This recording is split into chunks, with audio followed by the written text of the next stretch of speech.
It's Razzie underscore Dazzy here.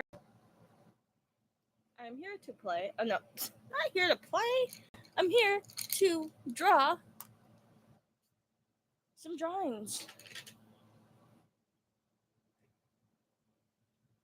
I'm gonna turn off my air conditioner.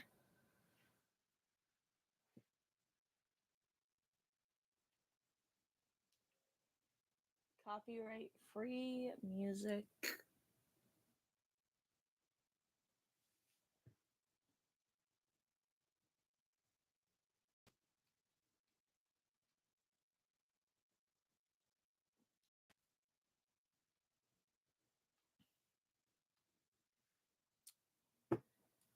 Whew. Anywho,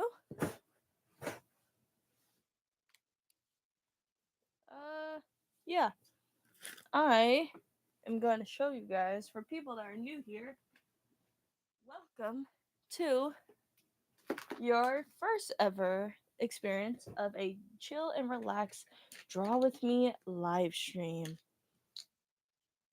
I do this a lot in my live streams, so yeah.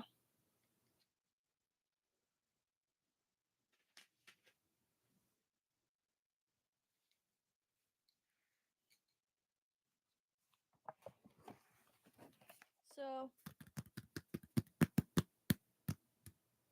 I'm gonna show you guys some of my art for people that are new here. I will show you my art. Sorry. So this is a mermaid girl, and her tail goes like this. Cause to be honest, people that aren't here right now, I will show you guys how my art looks. Oh shoot. Okay.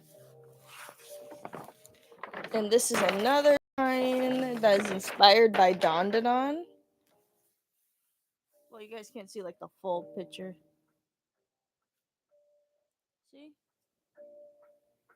I should probably do like better tours of of these drawings because the glare is so bad. So this is another drawing.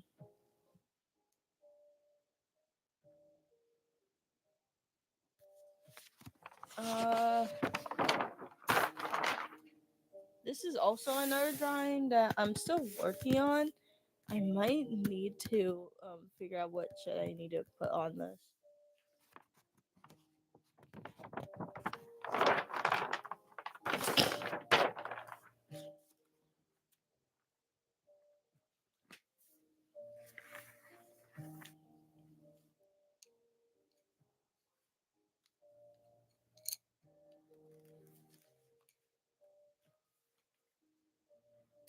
Okay.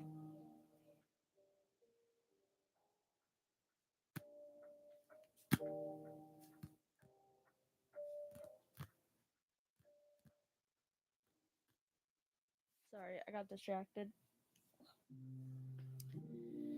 For people that are here, you could just say hi or leave a like. That's how like my YouTube channel works. So yeah. Here you guys go.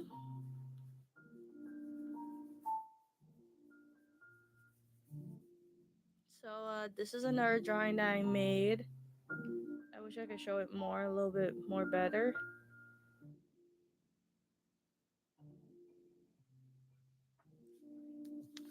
This is a girl with vitiligo. And the reason why I do vitiligo because I really think it's pretty. Um, this character is might be like my favorite drawing ever. Sorry if I sound like low energy, is because I came back from a art exhibit today. Well, a exhibit for like my art program actually. So this is the drawing that I finally finished. It looks so good.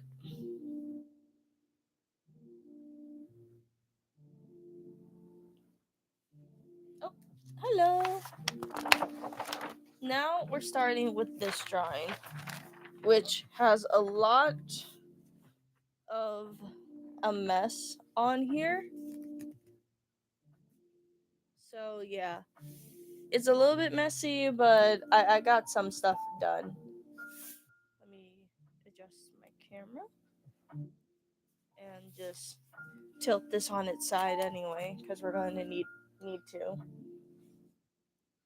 So I made like little police officers. These are going to be thought bubbles. Well, speech bubbles that are going to be lyrics from my favorite artist, Ash Nico, from her song Skin Clears. And this is a little bit messy on here, actually. Like I need to clean this up a little bit and around here because I was trying to push down the Posca pen to do all of this, and it just like gushed out.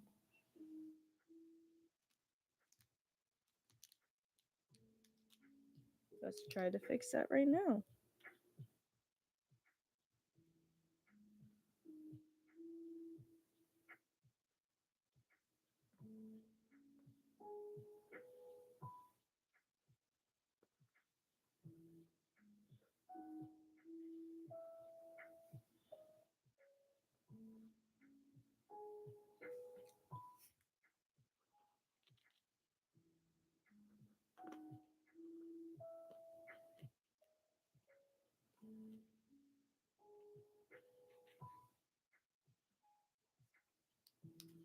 So yeah, oh, I need to fix her pants too.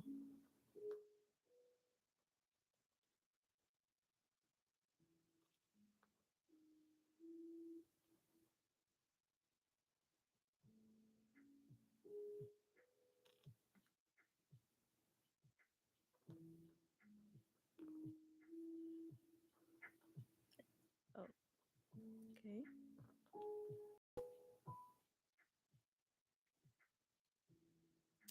So I think that's it. I had to like test this out to see if I can actually color over the mistakes. So I can, so that's good. And we're going to continue coloring this entire I'm going to continue coloring this entire caution tape and praying that my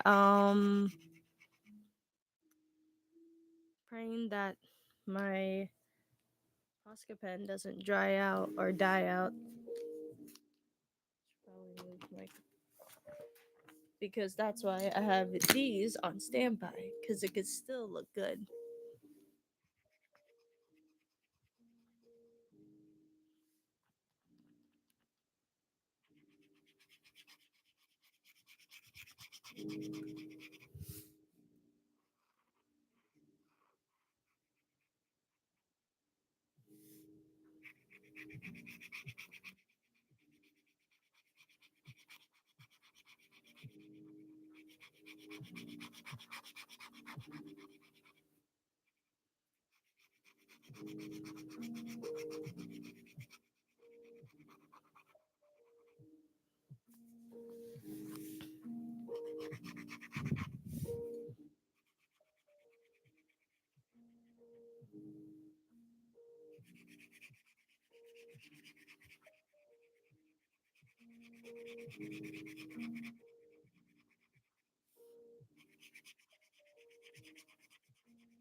Hey. Hey, Demon Wolf.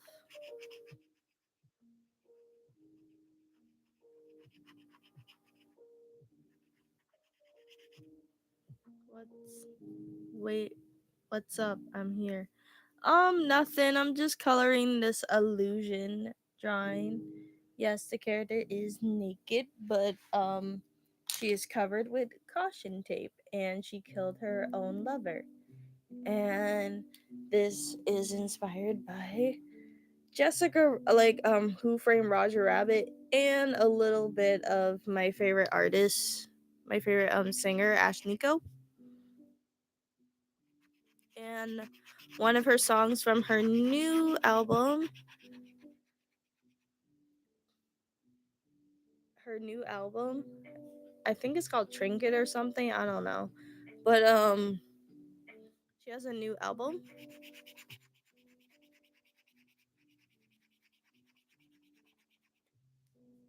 Hmm. Maybe I should go with like an artistic style with this, because this thing is about to actually die. My marker. I don't know if it's still good.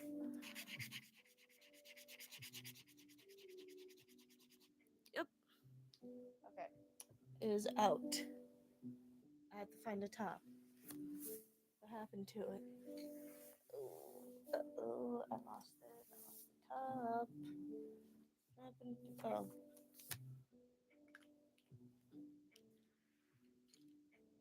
Now, we're gonna go in with some different colors.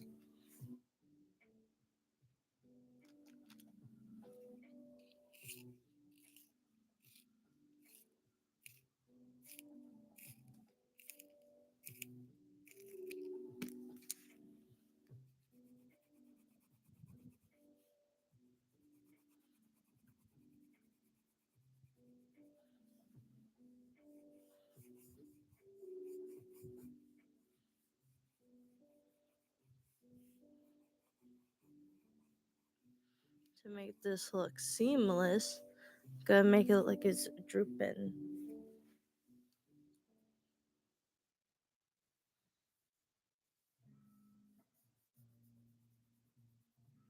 I should probably erase like all of this. Should I erase like the pencil part? There's still more like pencil part of this.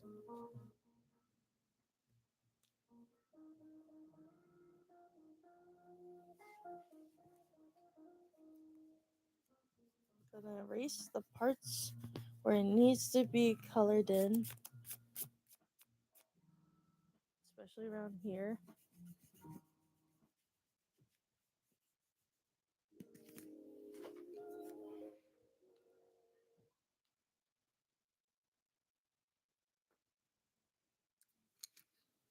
That was a commercial. I had to turn down the volume.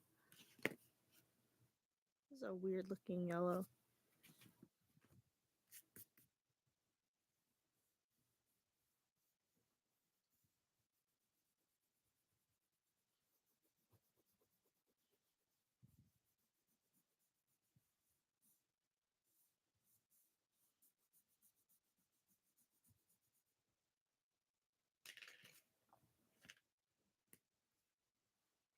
Then we'll go in with some other color.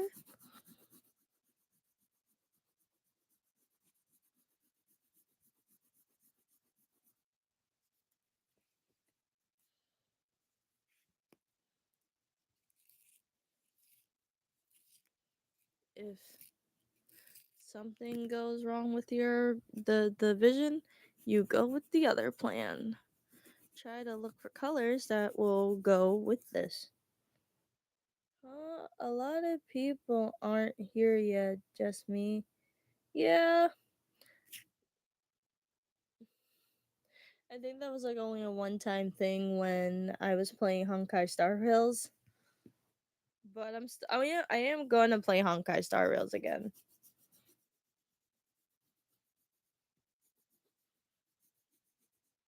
Oh, three people.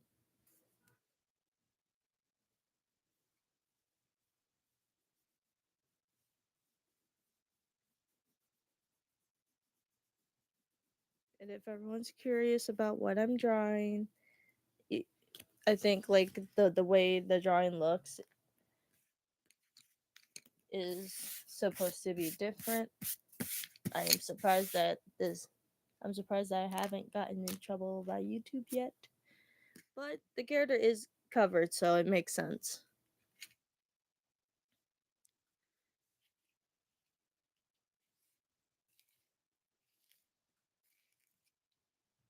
We're using different colors because my marker, my Posca pen ran out of colors. And this is gonna be like caution tape. So that's what she's covering. That's what she's using to cover herself.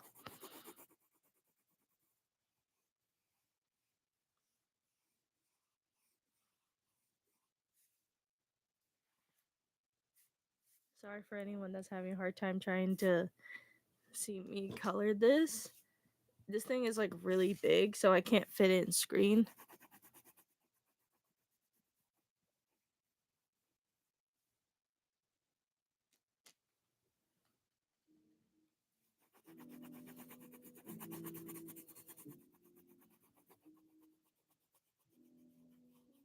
And also coloring this way looks really cool actually. I like this.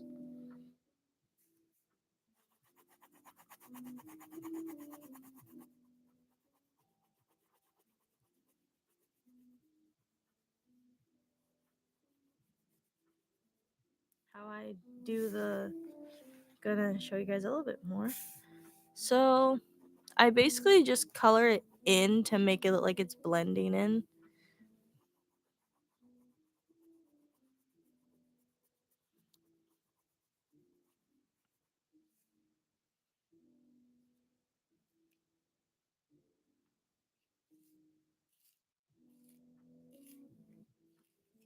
I'm probably gonna paint this painting. I'm gonna paint this drawing.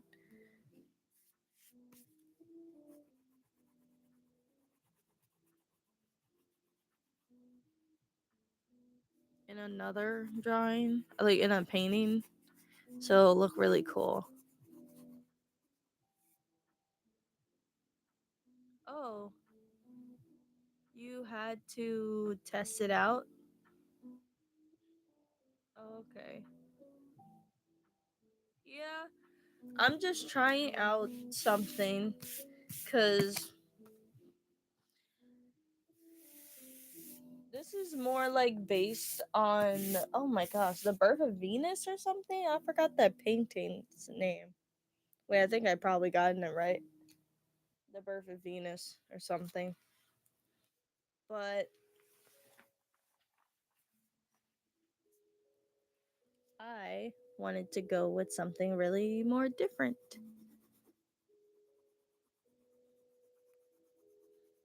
Oh, this yellow does show on screen. That's good. Show on camera. Let me need my sharpener. Yeah, that's be bad if it's marker. The markers dry out. Yeah, but I could still put the word caution on here.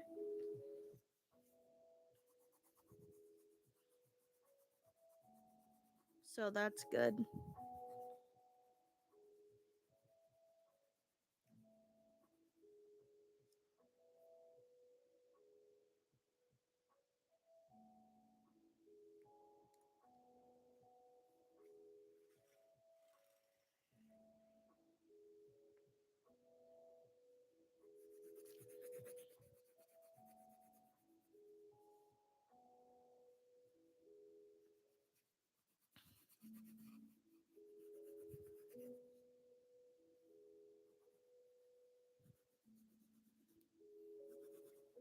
Her hair, I'm going to use multiple colors of red.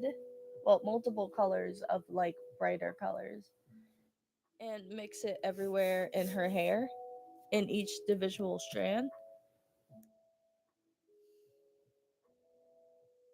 And then her boots, I don't know what to do with them, but they'll look cute.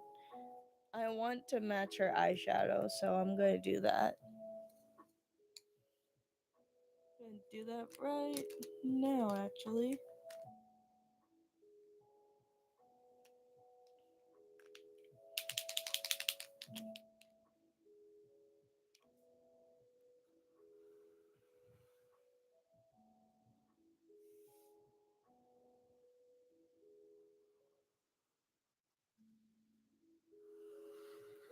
So I don't have to make a mistake on anything and wait till this dries.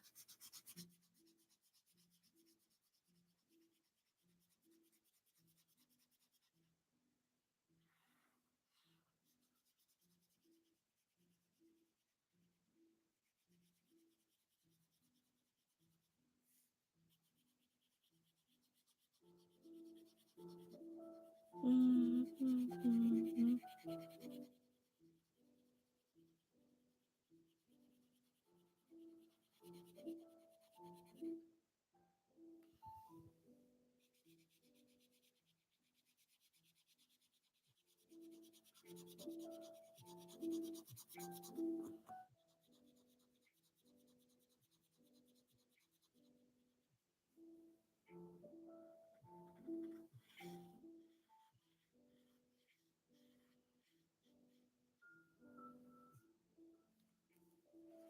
Okay.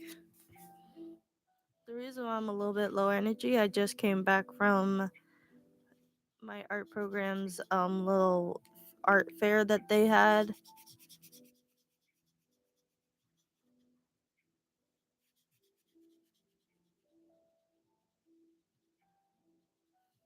Oh shoot. Oh well. Just made a mistake. Easy.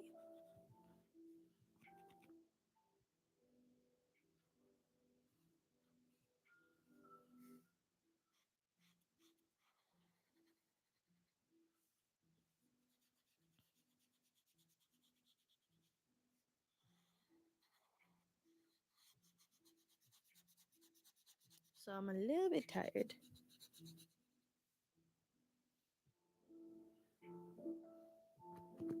I am gonna color the person as well that she killed, her lover.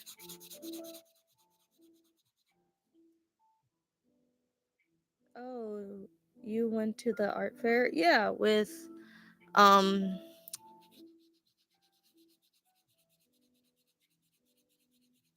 I went with like my respite worker. Yeah, it was fun seeing everybody else's art and my art.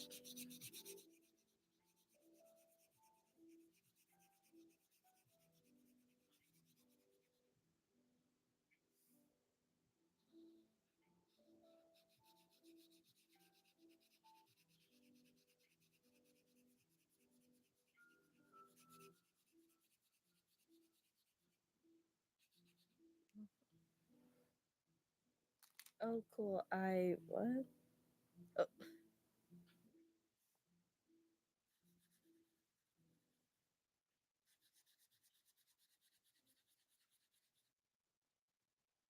oh, cool. Okay, cool. Like I think one of the staffers wanted me to show that diorama how it moves and stuff. The one thing I'm struggling on is that thing keeps getting stuck a lot. So I have to try to like jiggle it a little bit.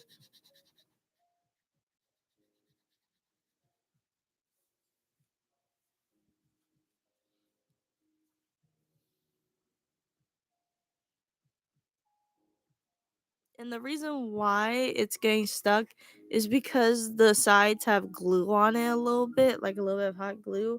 So I had to like chisel the part of the diorama out. And I was struggling on even trying to like get the clay figure into the diorama because the little hatch thing is a sliding piece.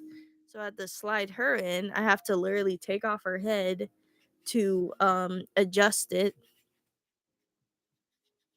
So I was struggling so much, and I finally gotten her to actually work. It's just the one thing is the whole thing can't open fully cuz I made her body, her other half, a little bit too big. So she's basically blocking half of it. The thing kept getting stuck a lot because it had a lot of glue in it. Yeah, not too much glue. It was just glue on the edges where it's supposed to slide in and out. But I took some stuff. I kind of like chiseled some of the glue off so she could finally fit in there.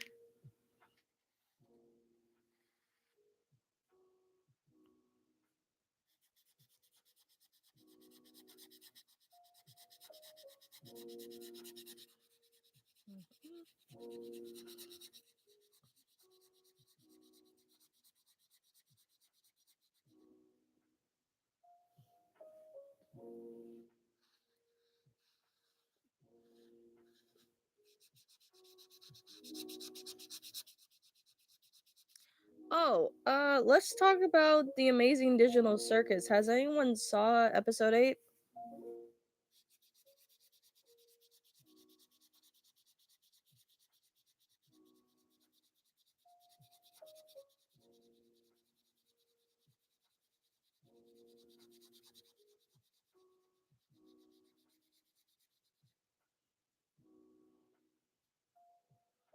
Cuz I saw it. It was really good.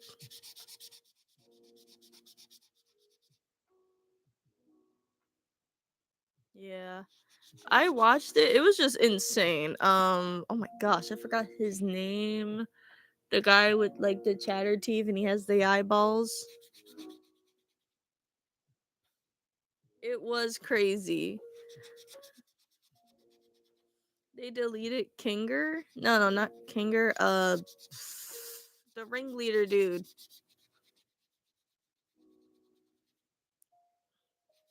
I know Kinger is like the chess piece.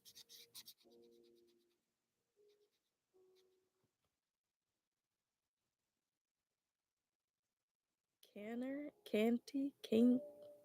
Kane. His is his name. Yeah. Um, I love the bubble. Like we all know that the bubble was like really trying to get Kane to lose it.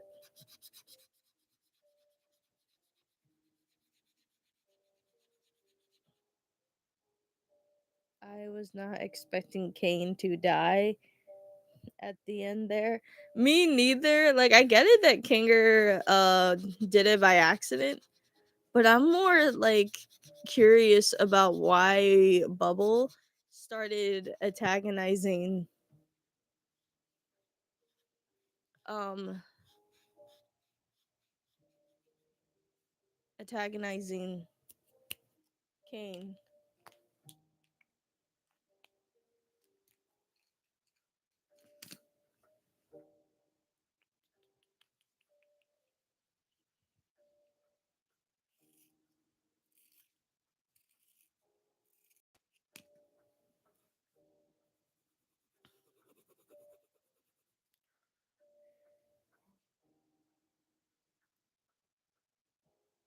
And when they finally deleted Kane, Zubul was finally sweared now. Hold on.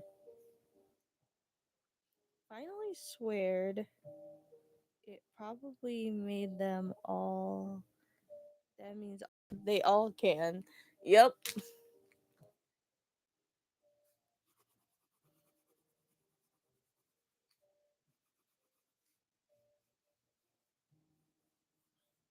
So that's the crazy part. I was like, what? Everyone can start swearing. That's cool.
Oh, oh my god. Okay, let me just. So I am replaying Resident Evil Requiem. Turns out Leon is married, and they're going to have a DLC that involves someone that is involved with Leon and someone that is involved with Grace. So that's cool. I'm hoping that it reveals. I'm hoping the DLC reveals Le- who Leon is married to, because I'll be like, oh my gosh, please let it be Ada, please let it be Ada, or heck Claire. I don't care which one, but I just want one of them.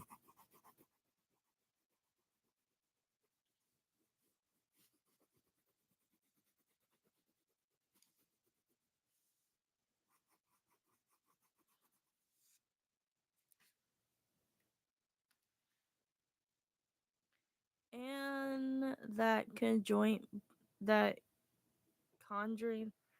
Wait. Oh, I don't know. That's not what I want to do. Hello. And the conjuring butterfly came back into. Oh my gosh, sorry. Oh, hi. Into the. Sorry, the.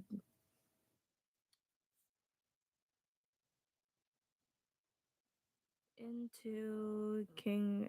Into play, because Kanger said they can conjure stuff small.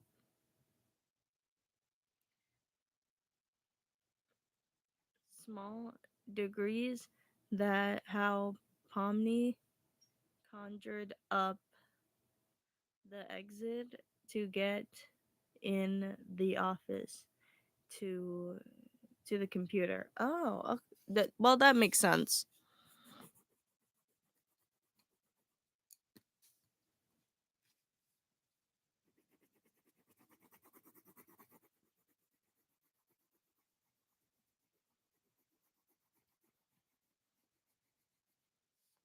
I need my sharpener.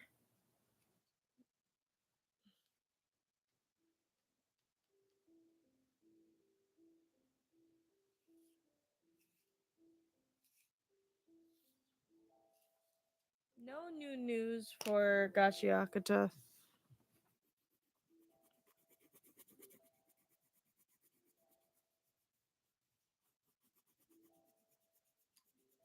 Unfortunately. But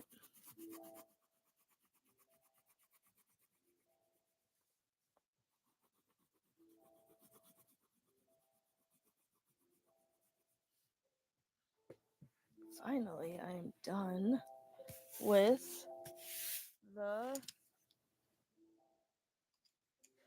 with this.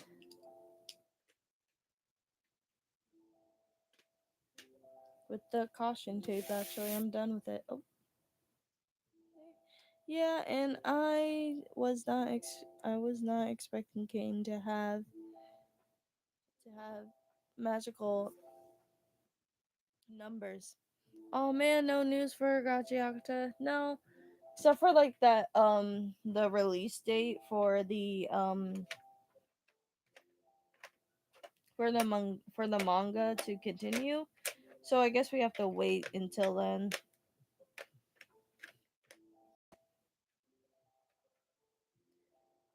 So yeah.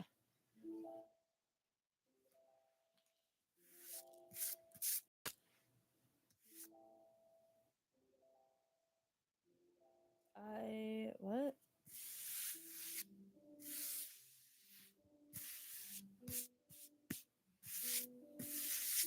Okay, that's this is entirely finished. The caution tape is finished, and now we can just do the skin. So I'm gonna add a little bit of some shading. Gotta find some pinks to go with this. Well, a little bit of reds too. And her skin color.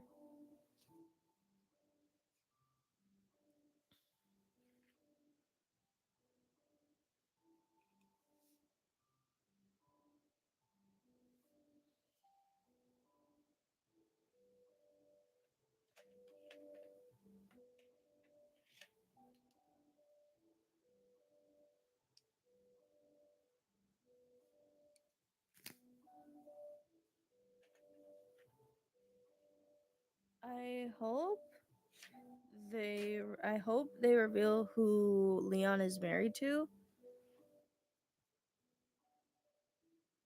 Married to in the DLC. They've been teasing us for so long. Yeah, cuz I'm just like there's no way that they make it and that they literally show him literally taking off his gloves at the end and putting on like a ring. Like you don't see him put on the ring, but it's on his finger. Well, actually, you do see him. It's just like he's like not facing you. Sorry. Oh, nice job on the drawing too. Thank you. We're not even done with this drawing. I still need to like cover. I still need to like cover this in some kind of white.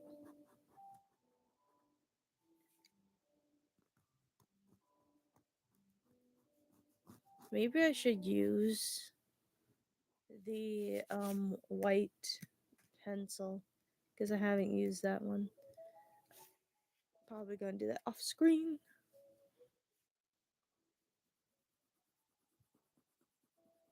So now we're gonna go in with some little bit of blush.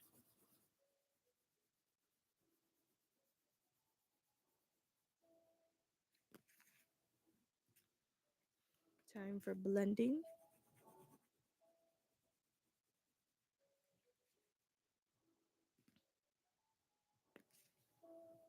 And using all kinds of pinks.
Okay.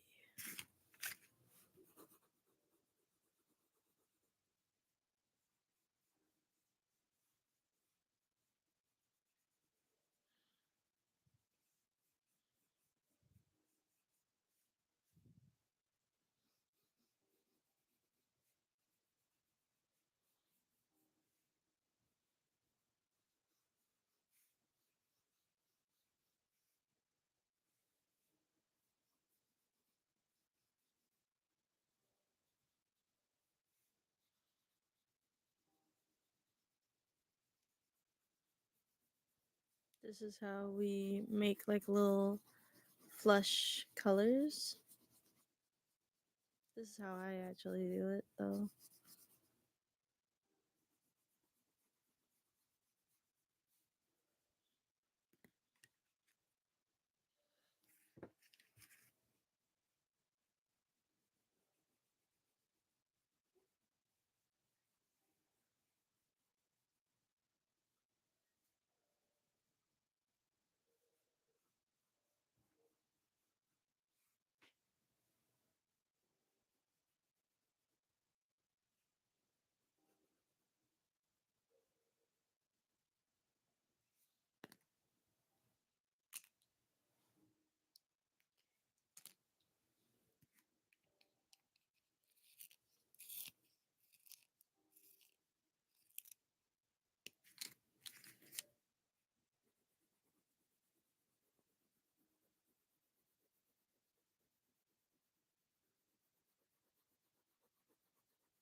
But we can talk about the whole Tamsy situation.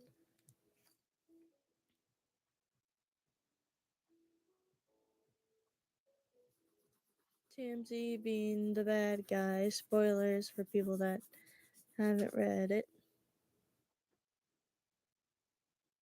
Ooh, commercial, commercial. I don't want that to happen. Okay, we're almost done with this.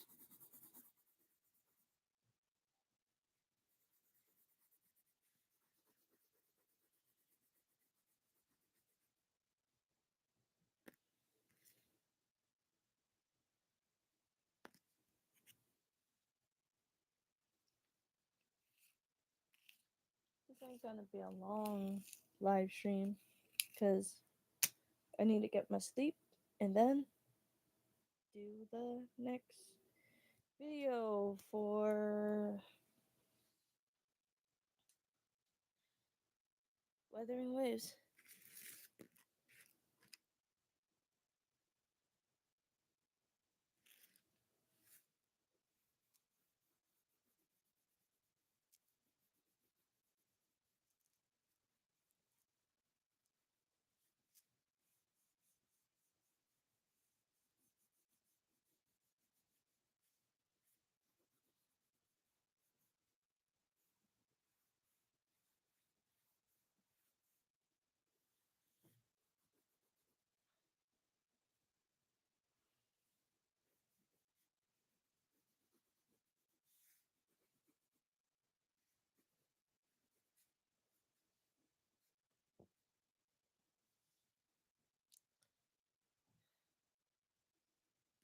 We are done with all these other colors.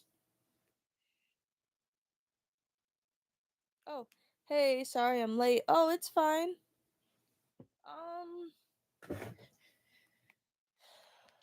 We can continue the storyline for the season 1 of Gachiakta. So, Gachiakata season 1 was doing 2 arcs.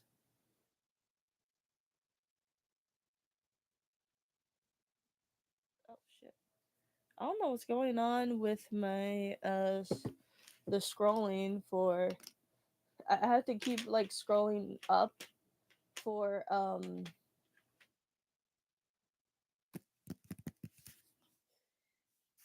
my for the chat so I can see it.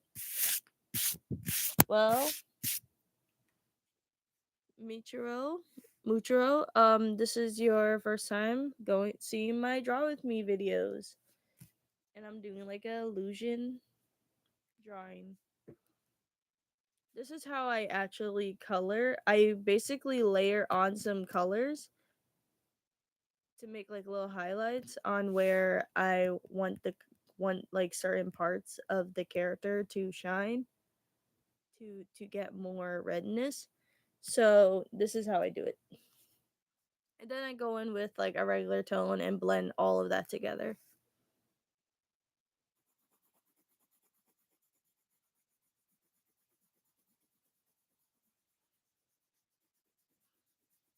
Anyway, as I was saying, so where we left off, where the raiders and the cleaners were going to fight until like a mudslide came in where they were teleported in. Oh, I think I saw the. I think I saw. Wait, sorry. I think I saw one. It was like two aliens blowing bubblegum to make a kiss. I like your art style. Thank you.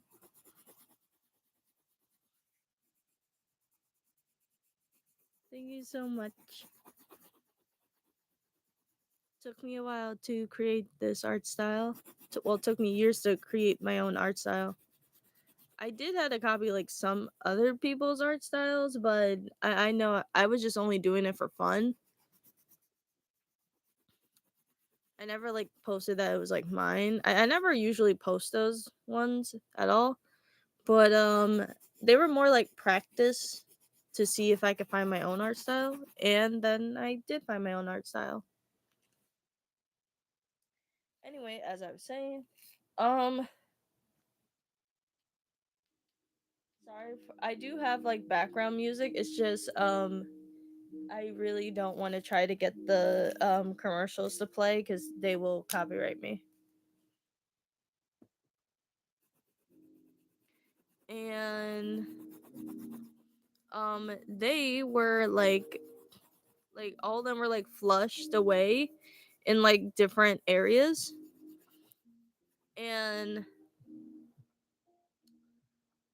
it only they own the only people that were like left was Rudo and the leader of the cleaners, Zaldo. Basically, this was like a trap for Rudo, and Zaldo was saying like, "Oh, how about you join us, the Raiders, so we could take down the Spear?" And I'm like, Rudo is like, "No, I don't want to do that. You just dragged me in here for no reason."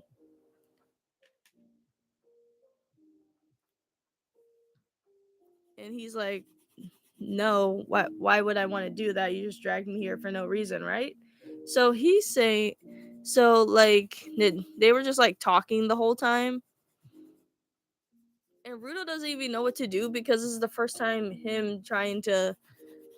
It's more like it was like more like a battle of who can take control over the conversation, but Zaldo was taking a lot of control over the conversation. And turns out Zaldo has another piece of the Watchmen series of what Rudo has, like the gloves, Amo has the shoes, Zaldo has the coat. His coat has the Watchmen series on it. And how his powers work is anything that he eats, like it has to be like a live animal, I guess, or anything, or like a sandwich. He takes that power from that thing that he eats,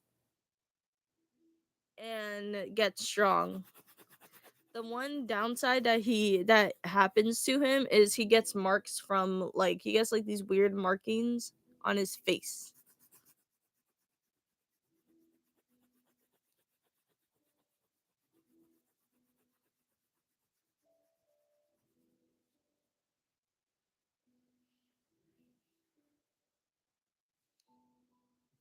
So yeah, like the whole episode was more like going back and forth with some other characters. Like basically, all the other cleaners were doing their own one-on-one segment.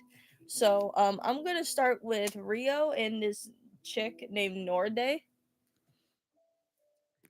She is really cool because Norde, her vital instrument is a comb.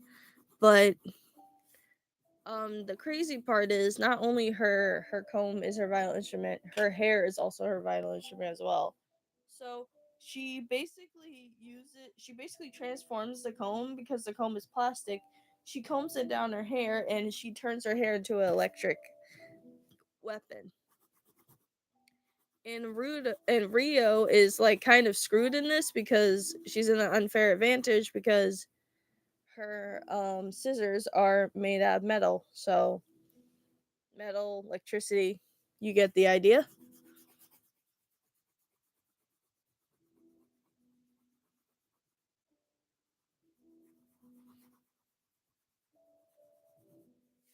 So yeah.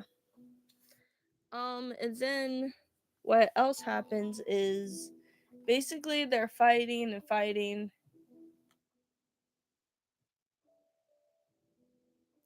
More Norde and Rio's fight was gas.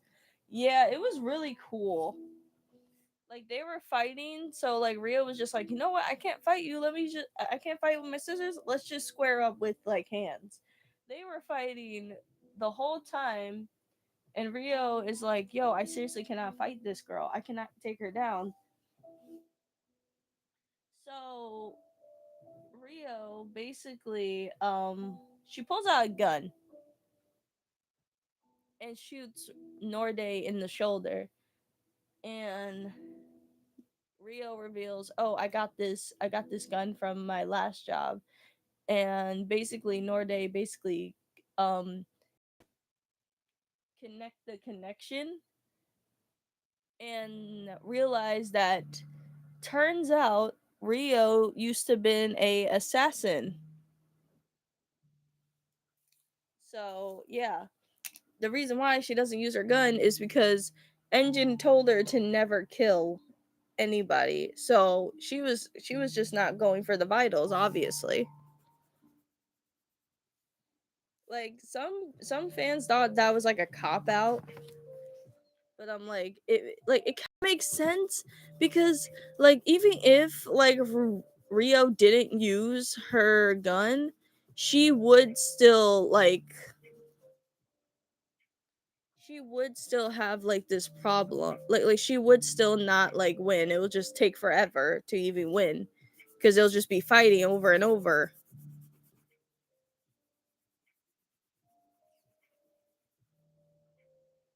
And what else happens is and then it like jumps back to where it jumps back to where Zonka is. Zonka's having another rematch with Jabber. Jabber is clearly excited because he's a masochist and a psychopath. They're fighting. Zonka realizes like, oh snap, he's basically figuring out that he has to basically not try to take down Jabber without getting like scratched by Jabber's claws because they're poisonous. So even if he gets super close, he'll die. He'll not like die, he'll just get stunned. While they're fighting, Jabber just gets to this weird toxic stuff and he puts his hand into it and he starts like screaming and stuff. And then he gets like a new poison and he uses it on he uses it on Zonka, and basically Zonka did actually dodged it barely. It got some on his face, and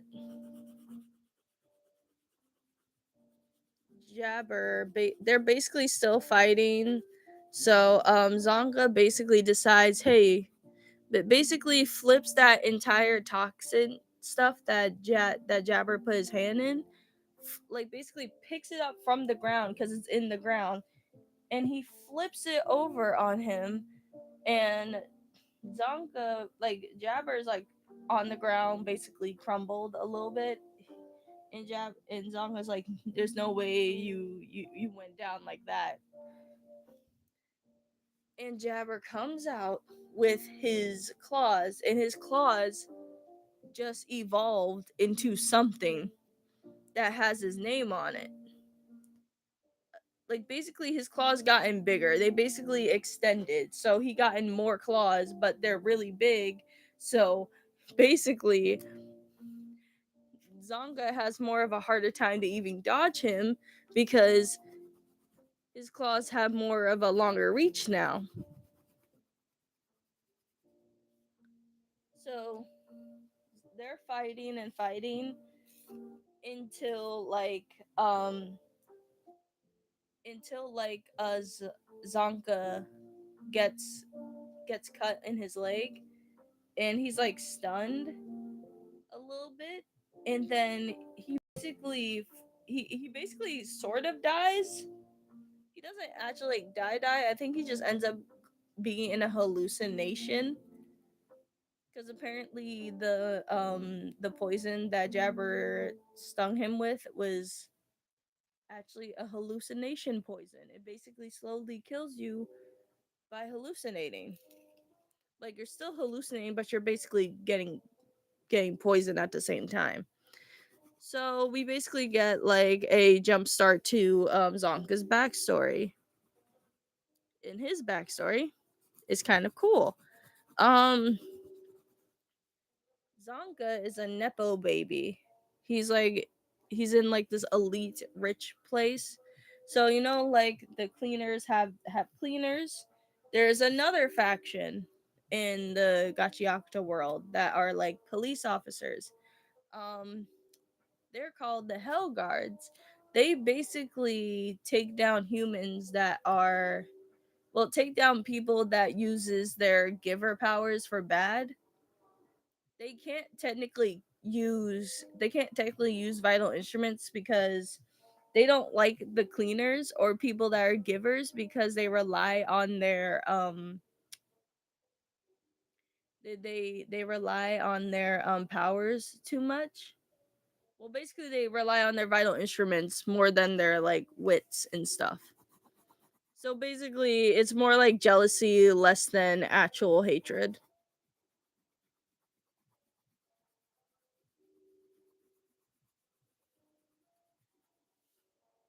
So, Zonka has like his whole family always be like the chief of the Hell Guards.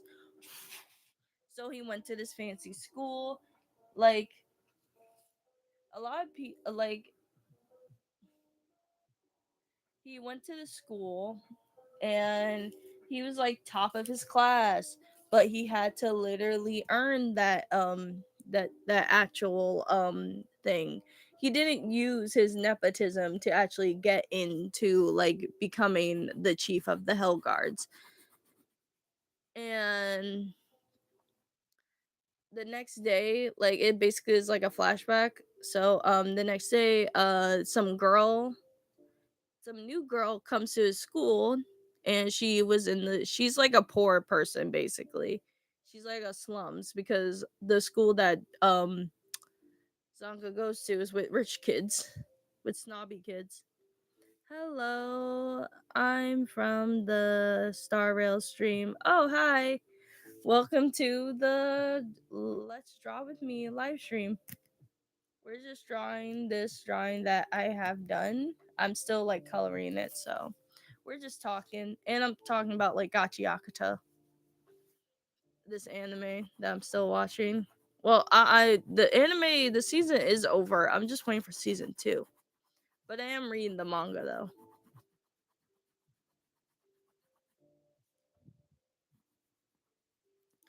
And anyway, as I was saying,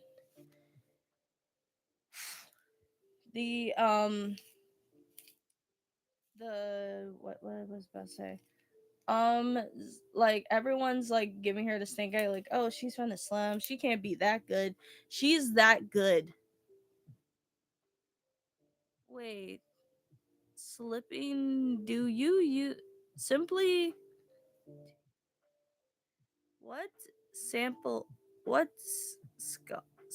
sub sublines do you use to color the skin?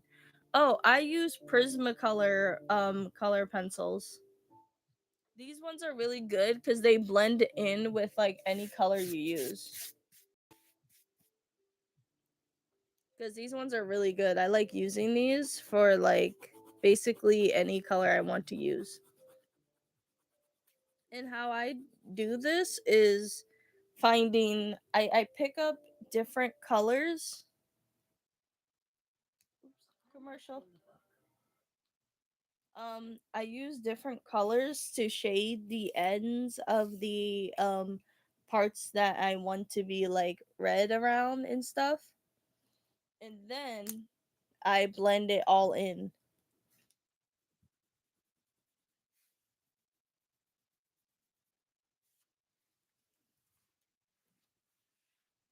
This is also from the Blick store that I usually go to. These are expensive. Depending on which packet you gotten. The packet I have is wait,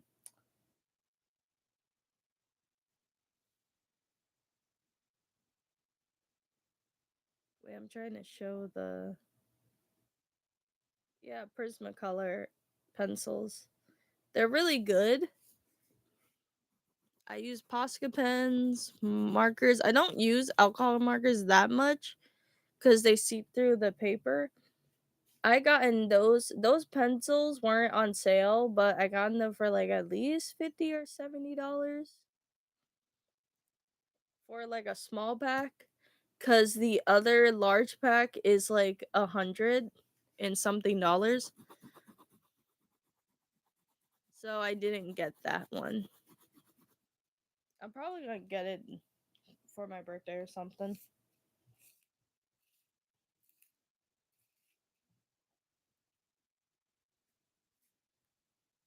But I do recommend using these Prismacolor pencils. I think you could get these like in a Target, but you could get like a small pack of these in a Target. Like it's only just like a small pack, and they do have markers, but their alcohol markers are good. I just don't use them that much in my drawings. Like I could show you guys how the Prismacolor pencils look. So yeah, this is how they look. All the colors that I use. I don't use all the gray colors or like bleak colors. I mostly use them if I want to make buildings. But I always use like really bright colors. I did had another color pencil case. I do use them. It's just I don't like the way they blend together cuz two of the colors don't blend the way I want them to blend, like Prismacolors.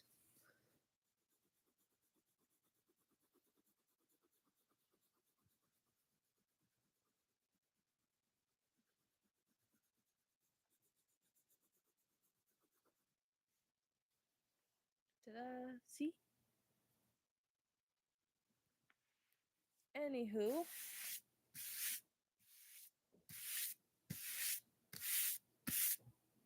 um oh, everyone left? I don't think so. I think that's just YouTube. Anyway, I'm still gonna talk about it. I'm still gonna still gonna talk about Gacha Yakuza anyway, as I was saying. Um, basically, Zonka gets mad jealous over the fact that he gets really pissed off over the fact that this new girl, her name is Hyo, Hyo. She basically is like top of the class, and basically like in the school, like when in Zonga's school, like if you become like at the top of your class, you sit on this golden throne, and that's it. And like they were like sparring. It was like a whole thing where they were sparring, and Jet and Zonka is getting pissed. This is basically Zonka in his past, basically. And he's getting upset because he thought that he was a genius, but turns out he isn't. And it's kind of like sad. So, like, and then like it's just him, like he's getting mad, he's biting his lip to the point that it's bleeding. He bangs his head on the wall and to the point that it's bleeding until like Hyo comes in saying like, hey, um what is the point of sitting on the golden throne if you to just show off and stuff. Zonka's backstory, yep, I'm talking about that. I'm talking about the part where like Jabber and Zonka's fight, and Zonka gets like hit with that hallucinogen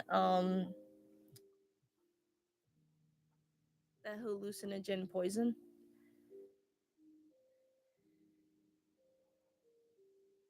Muchiro, I hope you're here.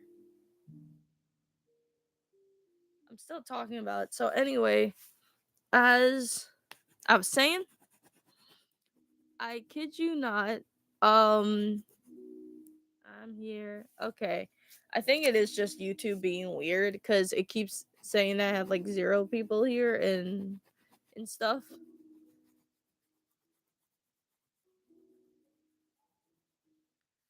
Anyway, Zonka basically gets upset, and Hio is saying like, "Oh, what is the point of you sitting on a chair if you're just there to just show off and look good?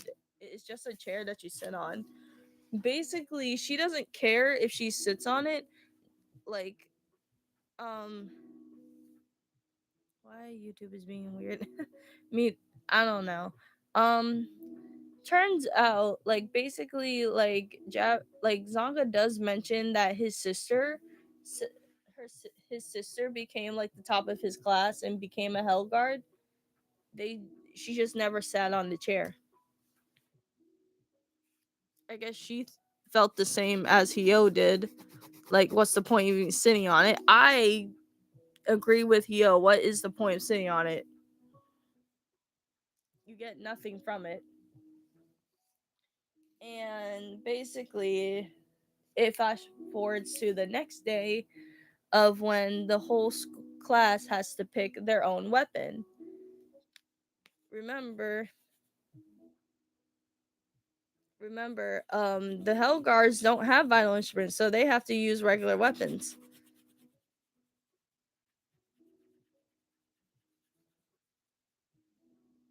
And Hio, like not Hio, Zonka picks the stick that will become a vital instrument. Basically, this is the origin story of how Zonka has this stick.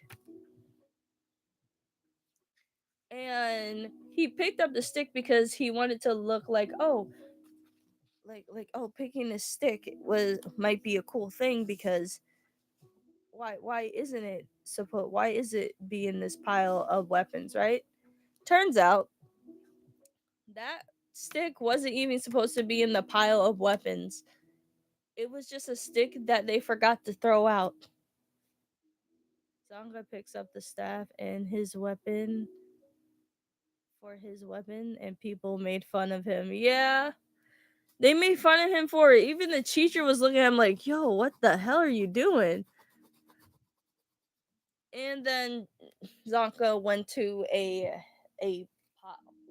like a well, crying and stuff. Not crying, he just stayed there for like 3 months, I guess, or 3 days or whatever.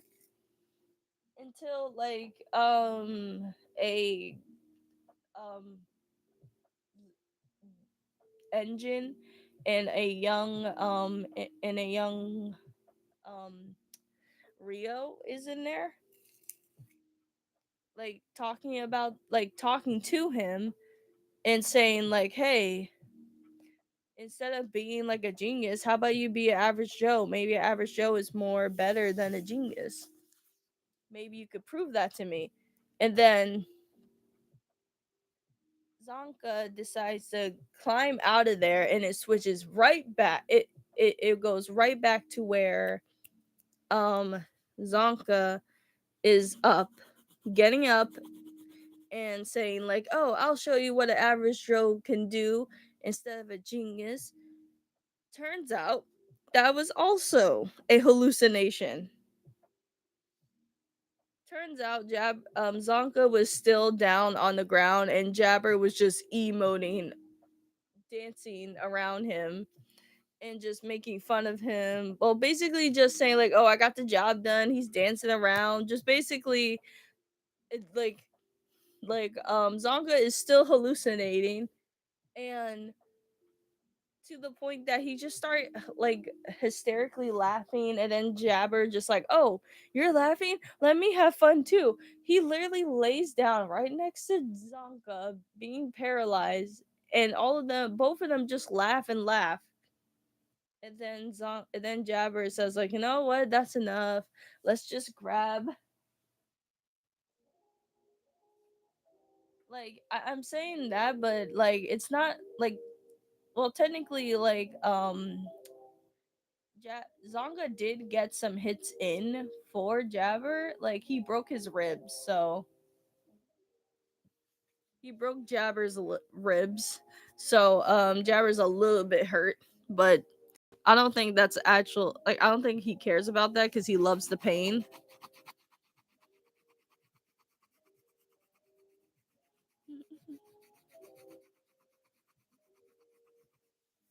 Like I think like the first time you meet him, like he literally ends up saying, "Careful now, I can only get so erect." I'm not joking. That actually happened in like if you're watching it in dubs, it's really funny.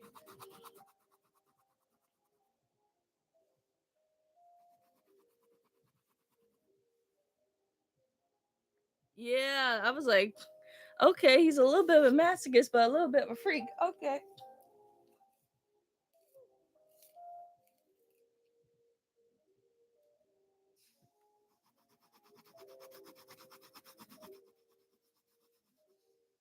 And Jabber basically drags Zonka's lifeless body until, yeah, Jabber is crazy, but we love him. Yeah. Like the voice actor does a really good job at playing as Jabber cuz it's like so good.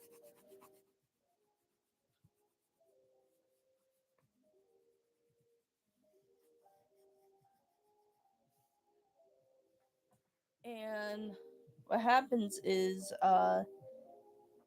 turns like um yep, his voice actor does do a good job. What happens was Jabber's like cheering, saying like, "Hooray, I could finally tell my boss." And there's like a bunch of gunshots. Rio comes in, basically shoots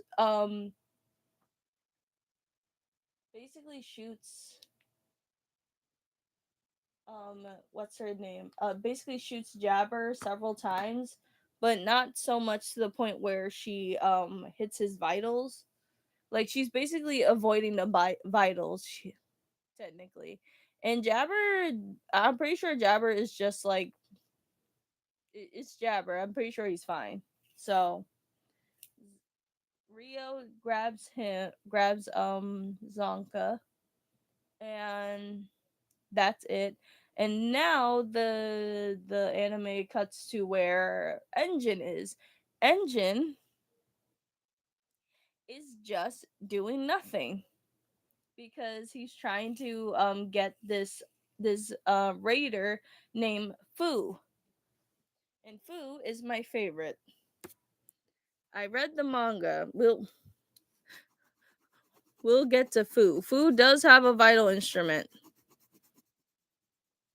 and I think it is revealed in the anime, because like it, it, there's gonna be a good reason why you'll love Fu. He's just a wimpy character, just like a really wimpy character. And not only the fact that his Japanese voice actor is the voice actor for Zenitsu for Demon Slayer, so it kind of fits.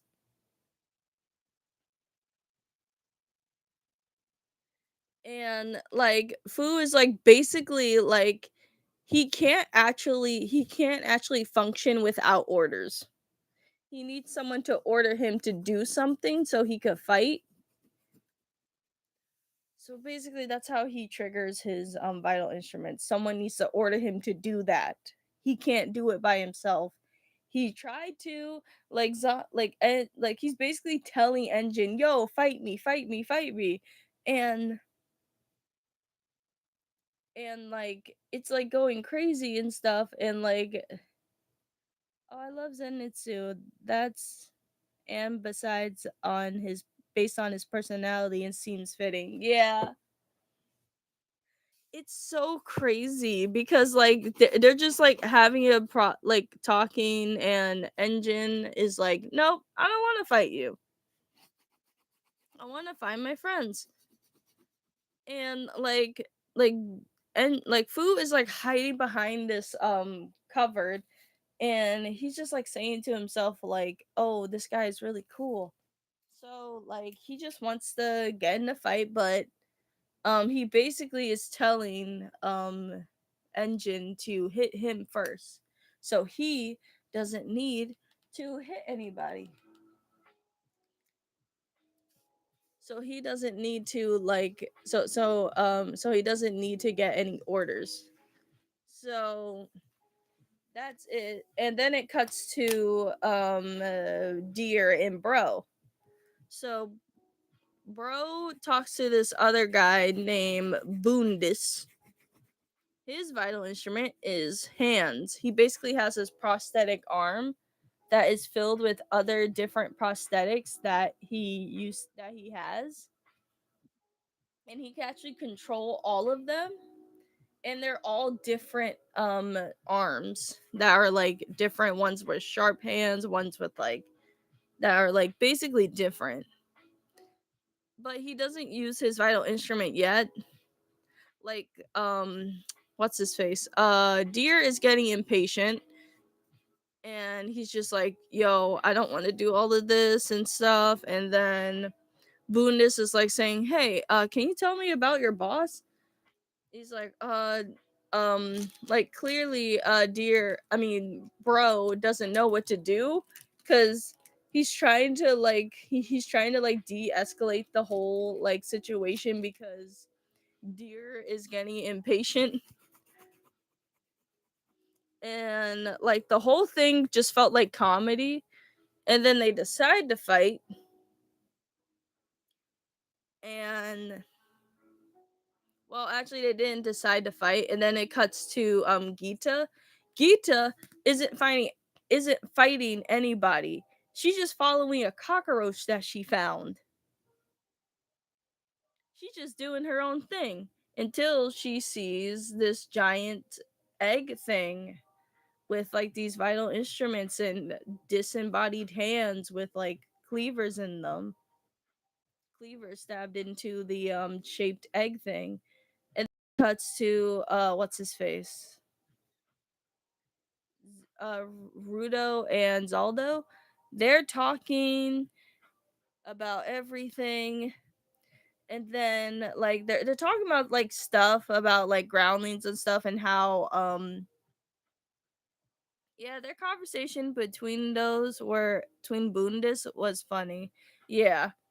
So Zaldo's conversation is crazy because he's talking about, apparently, there are some people that worship the trash that rains down to the sky, and they don't actually like stay in their houses. They just go in there, and even if they die, they think that's just like a blessing from, like, I guess, the spear. And Zaldo was in that kind of like cult, and I guess like his family died from it, and that's why he hates like the spear. And he basically, I'm kind of like mixing all of I'm kind of messing up how the order of how the whole thing goes, because the that episode, it basically jumps to like everyone's perspective a little bit until it ends to like Rudo and Zaldo talking. So this is like the disgusting part. I hope you guys are not eating. Zaldo picks up a cockroach and eats it. Like, eats the entire thing right in front of Rudo. The sound nasty. Like, he literally eats it and swallows it. And I'm like, oh my god. And then like Rudo is like panicking because he doesn't even know what the hell to do because this guy's like insane. Like, I feel bad for Rudo because every person that he meets are literal psychopaths. Yeah, Zaldo is crazy. Is crazy and nasty. But apparently, like, Zaldo reveals that they're inside of a trash beast that Zaldo made. And the reason why he made that the trash beast is because they want he wants to go up to the spear. So there is like a border between the spear. So this is how the border looks. So this is like the clouds of where the border is. So this is the border, this is the ground, this is the spear, right? So basically, if you try to go up to there and try to cross the border, you die.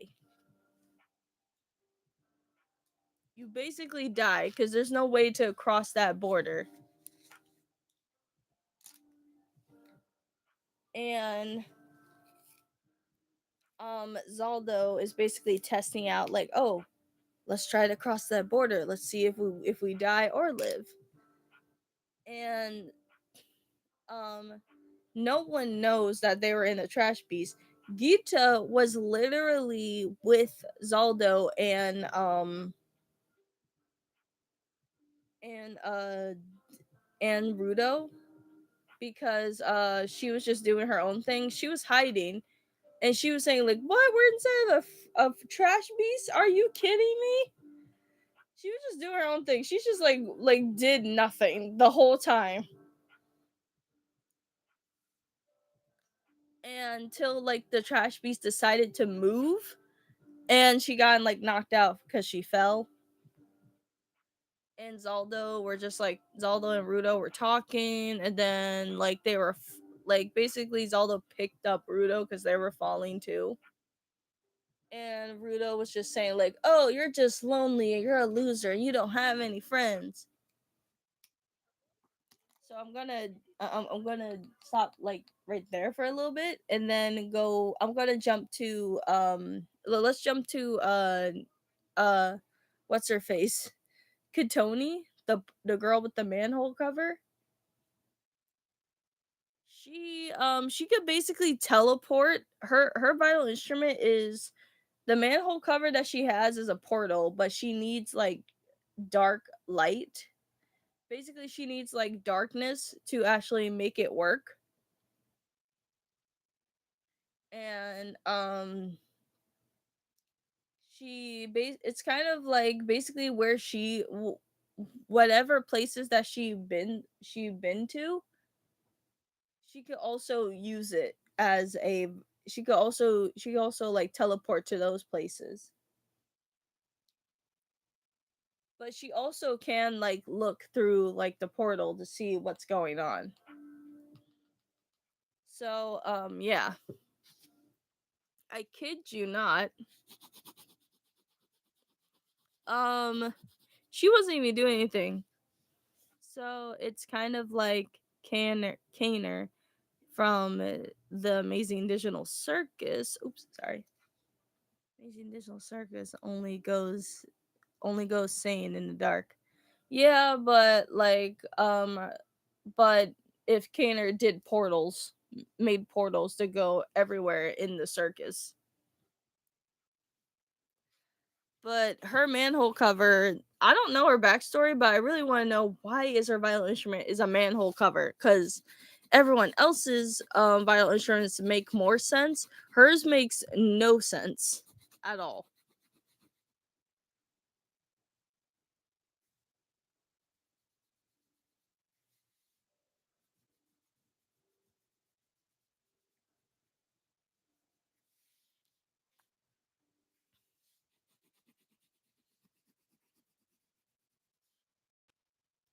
I I want to know that too. Yeah.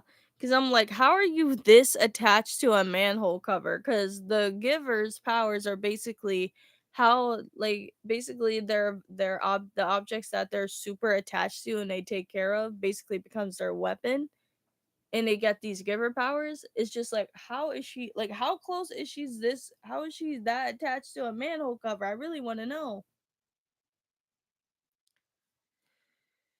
And um she could actually like look at people and stuff.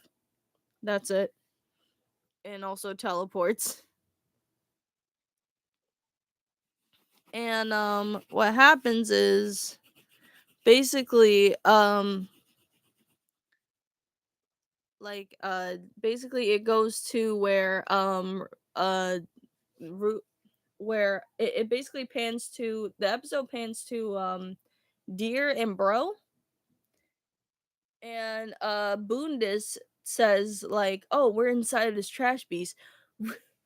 Bro is like, "Wait a minute, we're inside of a trash beast? Are you kid?" It stops there because basically Deer has had enough of this dumb, boring conversation, and he is like, "You know what? I'm gonna use my vital instrument." And his vital instrument is the pacifier, obviously, and Deer's I mean Bro's violin instrument is cloth. So he basically uses it, wraps it around Deer's body, and basically launches this 10-year-old to a wall so he could punch it. And also, if everyone's wondering if Deer and Bro are related because their last names are Santa, they're not related whatsoever.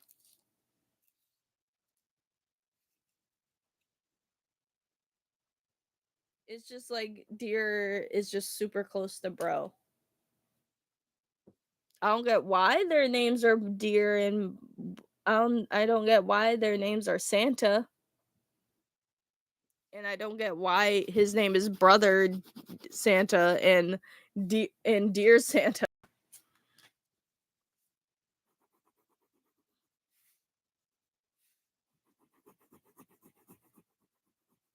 But I really want to know their backstory.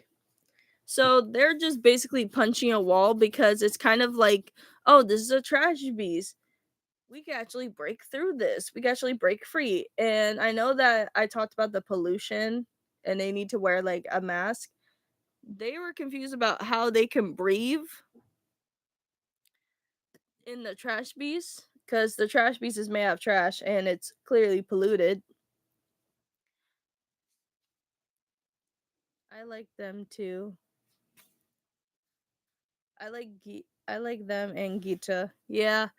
Um what happens is basically the trash beast that Zaldo made he made an artificial like trash beast with like some vital instrument that he found and just put it in the pile of trash and then it just like formed into a trash beast.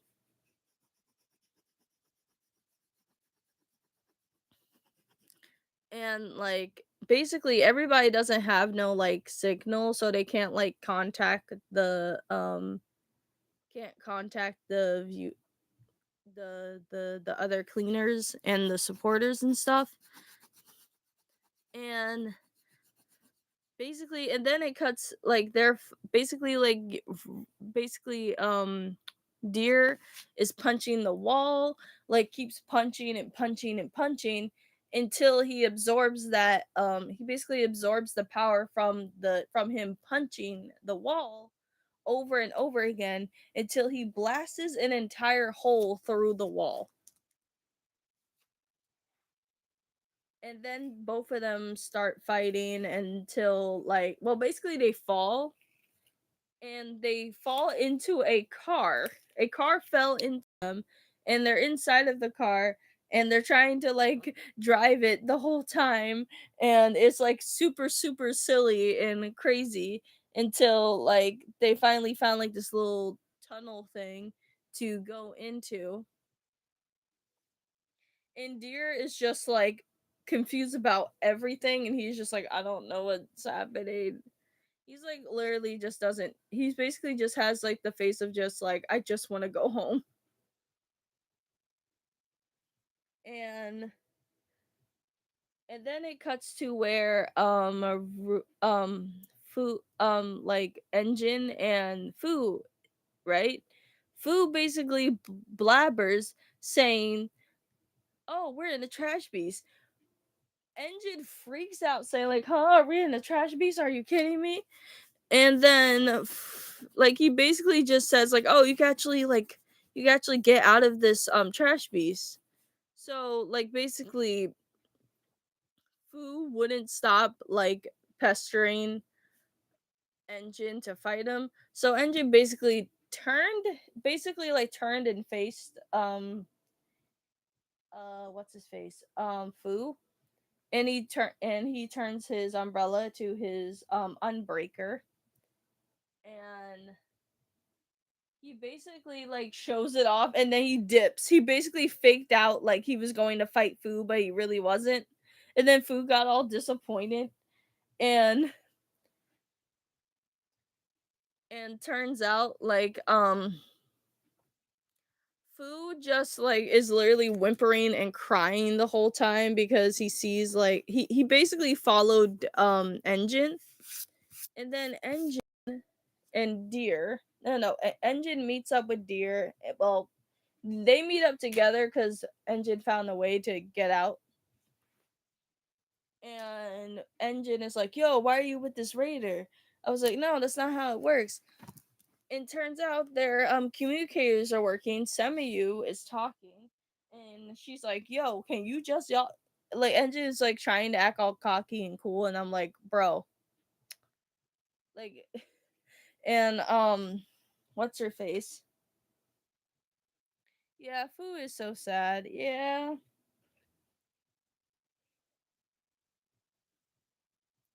yes, he is.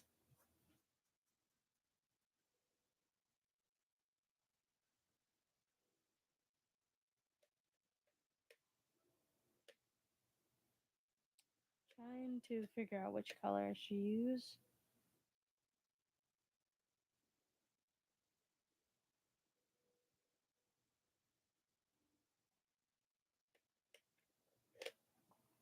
And make his hair blue.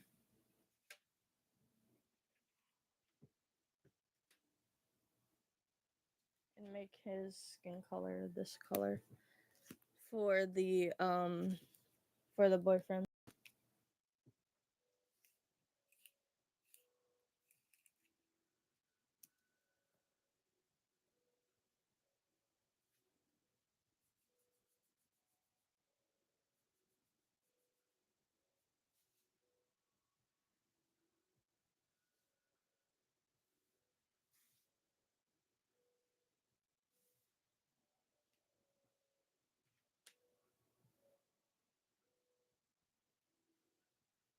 as I was saying, the the whole thing was basically just like Fu is crying and stuff. And then they finally like and then it pans to where Zaldo saying like, "Oh, if you have all these so-called friends, where are they?" Engine pops out of nowhere, basically uses his umbrella as a drill to go where Rudo is, and they're like right there, so they're fighting. And and then the show cuts to where Fu is. Fu is just crying, saying like, "Oh, they abandoned me. Oh, this is too like they abandoned me. I'm useless." And then you hear the most deepest voice saying, "You are useless. You're useless without me. You're pathetic." And like Fu is like saying, "Who? Master He?" And I was like, "Who is Master He?" It's coming from the doll that Fu has. Fu is talking to a doll that is named He.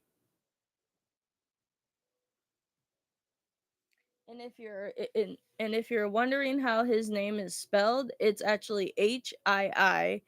That's the doll's name. And Fu's name is just Fu. And like well in the manga he starts crying and it turns out it reveals that Fu's like mask that he has on his face is actually just painted on his face because when he starts crying it starts running down on his face. A lot of people like him because he looks like a raccoon because of his mask and also the way he's dressed. It's not like raccoon vibes, he just like looks like a little raccoon with the mask.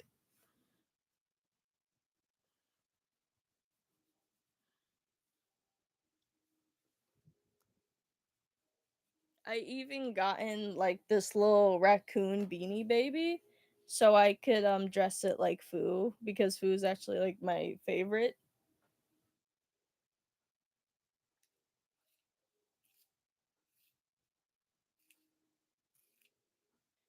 So yeah.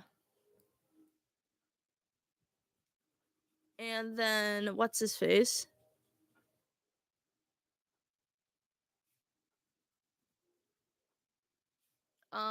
Basically like the doll is like talking and saying like, "Hey, let's ditch this joint if they abandon you." So they did. And then it cuts to like everybody fighting Boondis because he has like these he's basically like a one man army because he just has like these prosthetic arms that he can use. So everyone's fighting, and then like Rudo basically pulls out this nail gun and he turns it into an actual gun. Not like a real gun, but like a cool gun.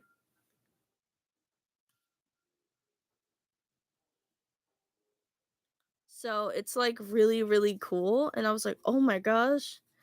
He basically is shooting and stuff with the nails. And then Fu. No, not Fu. What's his name?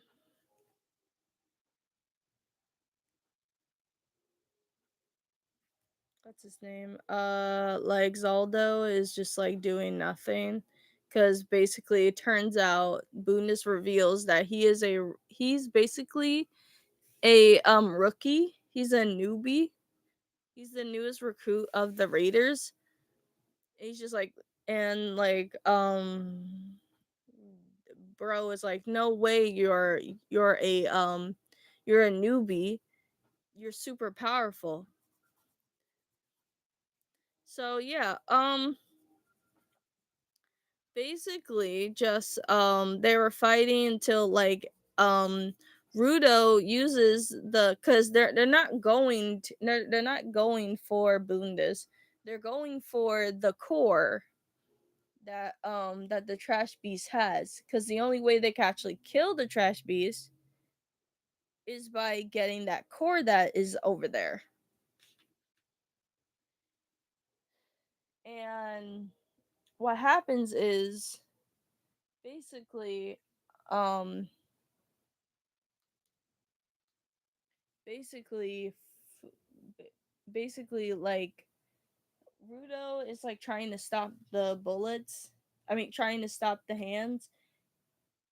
When he shot the nail, Bundes caught it, and then Rudo, like Rudo just like basically used all three of his power into one weapon, and he turned the nail gun into a cannon, a nail cannon, and he shoots the nail right to hit the other nail that Bundes caught, to break Bundes's vital instrument, his hands.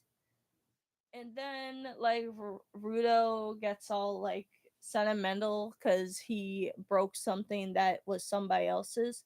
So he felt really, really bad, and he was just like, "Oh no, I just broke someone's thing." And then like Bundes is saying like, "No, it's fine, little man. I could actually fix this." I'm like, "You could have said that earlier." And then like Rudo gets pissed, and then like Rudo's like, that's not the problem right now." They were about to destroy the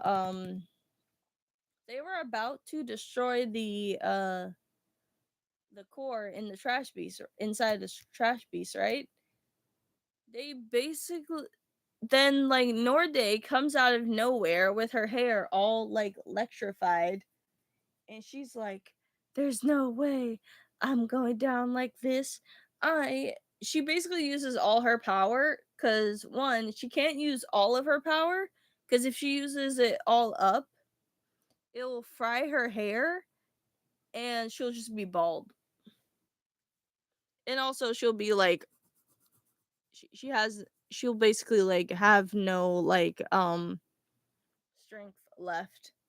So basically like Norde basically electrocute everybody, and Rudo was just like determined to destroy this the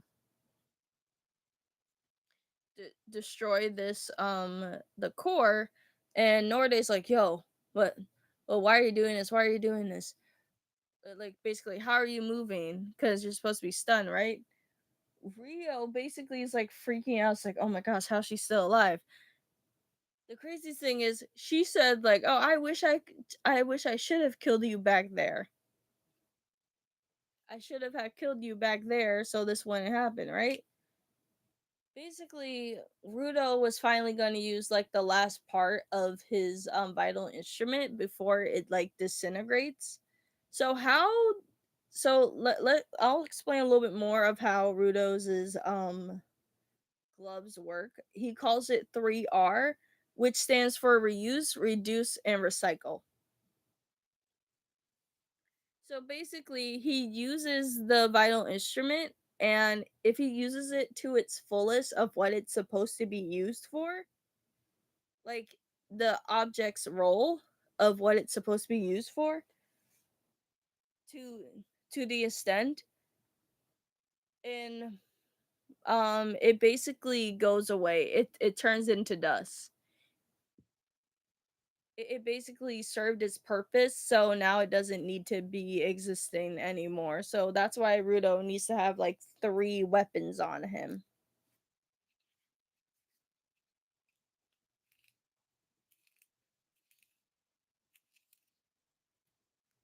And Rudo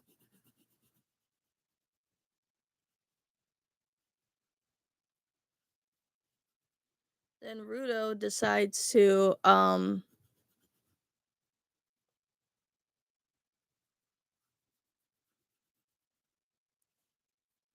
Rudo basically decides to shoot, but he overshot it and he missed, and he hit a hole right in the trash beast, and it sucked up Norday, and she went up in the sky. So I'm gonna do another demonstration of how the border works. I'm gonna show this thing. This isn't the spear. This is something else called the Watchman.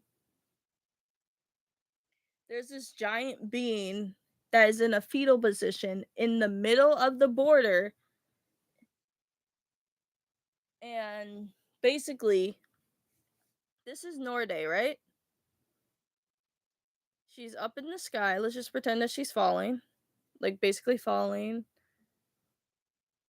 She looks at this watchman, and the watchman looks back at her, and it has the same symbol as Rudo,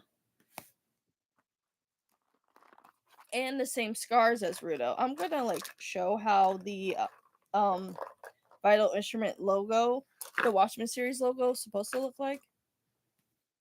I'm gonna just show it with like, well, that's not how it works. So I'll erase this. I'm using pencil.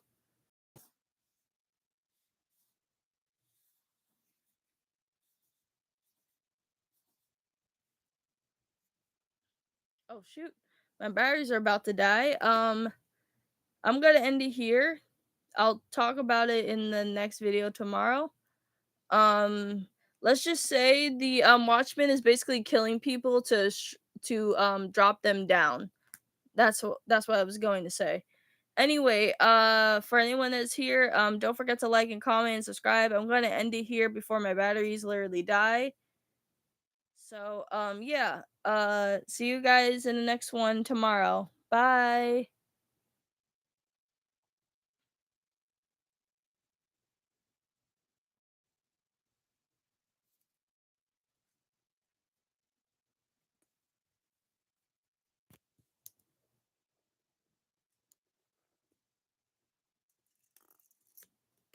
Bye. Okay.